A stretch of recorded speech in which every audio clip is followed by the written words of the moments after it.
Vous passez plus de temps à regarder des vidéos YouTube qu'à discuter avec vos vrais amis. Vous kiffez les youtubeurs, et pourtant, vous pensez qu'ils vous veulent du bien alors que seul votre porte-monnaie les intéresse, vous likez toutes leurs vidéos alors qu'ils se fichent de vous, et vous partagez continuellement leurs posts Instagram en espérant gagner le concours qu'ils organisent. Mais il y a un problème, non? Aujourd'hui, on va parler d'un sujet important, les youtubeurs et vous.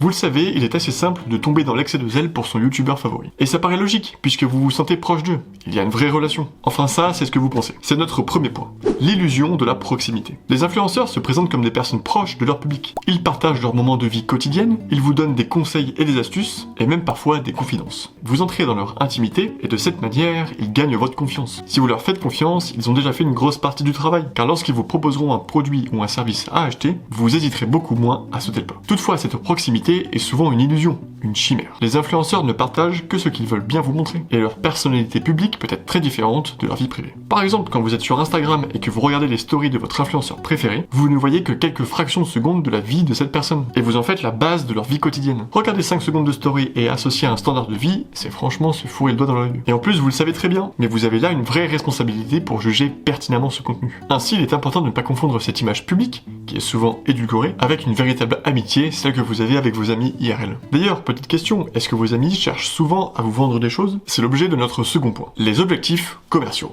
Certains font ce métier de youtubeur par passion, et d'autres le font pour générer de l'argent. Et dans les deux cas, c'est totalement louable. Ce n'est pas parce que vous cherchez à accumuler des capitaux que vous êtes constamment dans le faux semblant. On s'en fiche en fait, car s'ils veulent gagner leur vie, ils se doivent de remplir des objectifs. Comme tout bon commercial qui se respecte, finalement. Vous faites des hypothèses, vous vous fixez des objectifs, et vous vous mettez en ordre de marche pour les atteindre. Et cela peut impliquer de pousser un produit plutôt qu'un autre, de travailler avec une marque sur une durée spécifique, ou de devenir un partenaire de long terme. Les influenceurs ont donc souvent des partenariats avec des marques ou des entreprises, et leur contenu est donc influencé par ces accords. Le temps et les régulations ont fait les choses, puisque maintenant, lorsqu'ils font un placement de produit ou lorsqu'ils sont rémunérés par cette entreprise, ils doivent vous en informer. Et nul doute que quand une marque vient vous mettre un gros billet vert sous le nez, il paraît difficile de garder une certaine authenticité. Pourtant, c'est entré dans les mœurs, et les placements de produits deviennent des parties intégrées dans les vidéos. Plus personne ne gueule. Alors qu'à l'époque, c'était pas la même chose.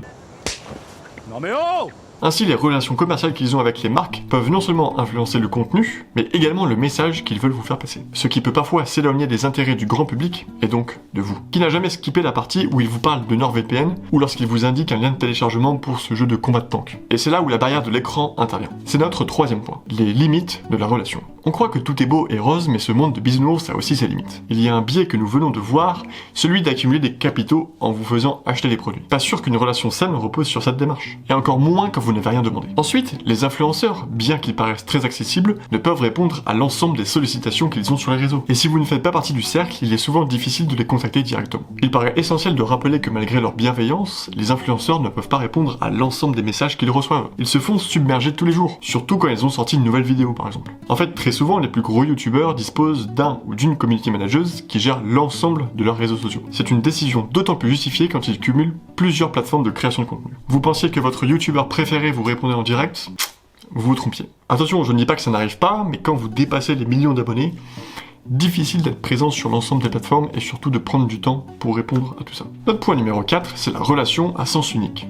Quand on regarde les vidéos de son vidéaste préféré, on peut très vite avoir l'impression d'être proche et de connaître un tas de choses sur lui ou sur elle. Et c'est amplifié lorsque les personnes partagent des moments bruts de leur vie. Les vlogs en sont un très bon exemple. Vous suivez une personne dans son quotidien, comme je viens de le dire de façon assez brute, sans fioriture et avec un minimum de montage. Donc il paraît plus simple de créer une forme de lien. Mais il y a cette nature unidirectionnelle de la relation entre vous et l'influenceur. Les influenceurs partagent du contenu, mais il y a finalement peu d'interaction réelle ou de véritable connexion personnelle avec vous. Ils sont les créateurs, vous êtes les consommateurs. Ils publient des vidéos pendant que vous consommez sagement leur contenu. Bref, ça va dans un seul sens. Parfois vous êtes moins heureux quand il n'y a pas eu de vidéo depuis un petit moment, et pourtant l'entièreté de leur business model repose sur votre adhésion personnelle pour faire monter le chiffre global d'abonnés. Donc qu'est-ce que l'on peut en conclure ? On a donc vu que les relations entre influenceurs et leur public sont souvent basées sur une illusion de proximité, sur des objectifs commerciaux, et sur le fait qu'il y a une relation à sens unique. Bien que les influenceurs puissent vous apporter une certaine inspiration et du divertissement, parfois même à en pleurer de rire, vous ne pouvez pas compter sur eux pour remplacer vos véritables amitiés dans la vie. Vous ne leur devez rien, et ils ne vous doivent rien, ce que certains ont tendance à oublier parfois. Je dis ça parce que je pense aux spectateurs qui deviennent ultra exigeants et parfois impolis. Je me souviens être choqué par une vidéo de Mastu dans laquelle il paye les achats à plus d'une dizaine de personnes. Tout se passe bien jusqu'à ce qu'il annonce qu'il va arrêter de payer pour les autres, parce que